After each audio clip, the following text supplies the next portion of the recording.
Hello, fellow photographers, and welcome back. Thought I'd take a minute today to address a topic that's come up recently on the chat forums about dealing with high dynamic range and getting haloing in your images.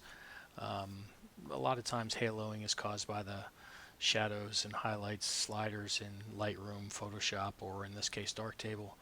And that's a bit of a sledgehammer way of managing it, especially when you have a big dynamic range in your image. It isn't usually very effective. So I thought I'd show you two other ways that you can handle this in Darktable. One of them I know is available in Lightroom, and the other one probably is not. But let's take a look at this image. Nothing special about this image except for the fact that it does have a very high dynamic range and it was strongly backlit. If I were to just use the basic tools and come in here to shadows and highlights, turn that on to its defaults, helps a little bit, but doesn't do a lot for the image. If I start to try to bring up the shadows more, I do start to recover some detail here in the brick building, but I'm already starting to see some ugly halos between the light and the dark areas of the image, and if I keep going, they just get worse and worse until the picture starts to look like a cartoon and has that very overprocessed HDR look. So we don't really want to do that. In this case, the shadows and highlights module isn't going to do us a lot of good. If I leave it at its defaults, it's not hurting me much. So I'll go ahead and leave it, but I'm just going to go ahead and turn it off completely so we can take a from scratch look.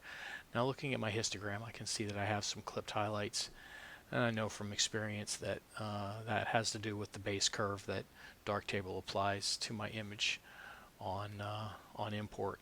So if I come into the base curve module and just go ahead and reset that and turn it off, it's going to flatten my image out to the as far as it can be, so that I don't have any clipped. Well, I still have a little bit of clipping maybe on my highlights, but it brings the image down as flat as it can be. If I turn on my clipping indicators here, I can see that I do have some clipped highlights, so I'm going to use exposure to turn that down, and I'm just going to back off, slowly roll back my exposure until I don't see any highlights being clipped.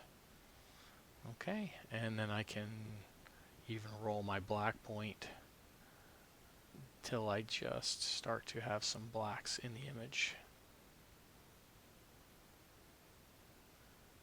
Good. So now I have an image that's taking up all the available dynamic range that I can deal with, and I want to go ahead and work with that. The first thing I'm going to do is use a very basic method by adjusting the tone curve. Um, this doesn't always yield satisfactory results, but it will give you the recovery of the highlights without creating any halos. So if I come into my tone curve module and turn it on, shows me a representation of what my tone curve looks like. I'm currently in RGB. I could go to lab as well, but I'm going to stay in RGB. And I'm just going to go down here and I'm going to grab the low end of this where the shadows are and pull it up. And you can see that my shadow areas now, I can easily see this as a brick building, but I've sort of gotten everything a little bit too bright. So I can go ahead and grab my mid-range and pull it back down, maybe pull my highlights down a little bit. Overall, just trying to flatten the image out. So now I have decent shadow detail, and I still have good highlight detail. And I could go on and do a lot more post-processing now to increase the overall contrast of this. But the purpose of this was just to show you that I was able to pull up the shadow detail without creating any halos, and pull down the highlight detail without creating any halos. Um, I'm not going to spend a lot of time doing more post-processing on this image because it isn't really worth it. But I did want to show you that method of bringing up the shadows without creating any artifacts.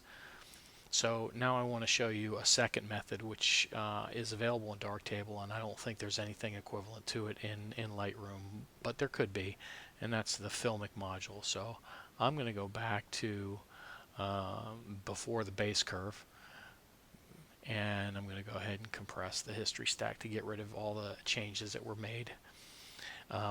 Now, one of the things that they want you to use with the Filmic module is they want you to change the demosaicing from the standard, which is PPG, to a demosaicing called a maze. I don't know why that is, but that's what you're supposed to do. It's supposed to have better results. So I go ahead and demosaic with a maze. I'm going to do the same thing I did before by turning down my exposure until I get rid of the blown highlights.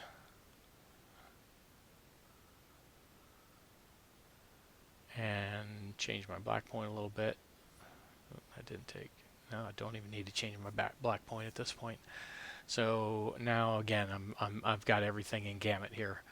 So now I'm going to go over to my Filmic module, which is right here, and I have a number of presets available to me that get me a good starting point, and basically how many exposure values are represented. And here's one that's specifically for backlighting. It says there's 14 exposure values typically for backlighting. So if I select that, you can see that I've already improved my shadow detail pretty significantly. Slightly blown out my highlights, but we can correct that. The middle gray luminance here is what's really going to determine, what the middle section of the image. You can see how the histogram shifted. As I turn it off, you see how everything shifts over to the left. As I turn it back on, everything shifts over to the right. If I turn down this middle gray luminance, it'll shift to the right even farther, which is bringing up my shadow detail more. You can see that happening in the histogram above. So I get that to the point where I'm happy with it, and then I can adjust my white relative exposure. It says the number of stops between middle gray and pure white. Right now it's set at 4 stops. If I turn that up, you can see that some of those clipped highlights will disappear. So I'll just adjust that a little bit until I don't have those clipped highlights. And then black, the same thing. And if I turn black up, I'm going to eventually start to get some pure blacks showing up in my image without necessarily changing the mid-range, the grays. So again, I could now go ahead and continue on and do some more processing with this, changing the contrast and increasing local contrast and things like that. And in fact, I could even now go into shadows and highlights and turn that on, and probably at its default levels get a little bit more of a boost.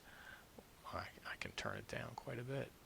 A little bit more of a boost without creating any artifacts. So, you can use these modules in combination with each other until you get the results you want without creating any artifacts in your image. So that's a couple different ways that you can handle a high dynamic range image. I hope you found this useful, and if you did, maybe you can share it with somebody else. All right, thank you and have a great day.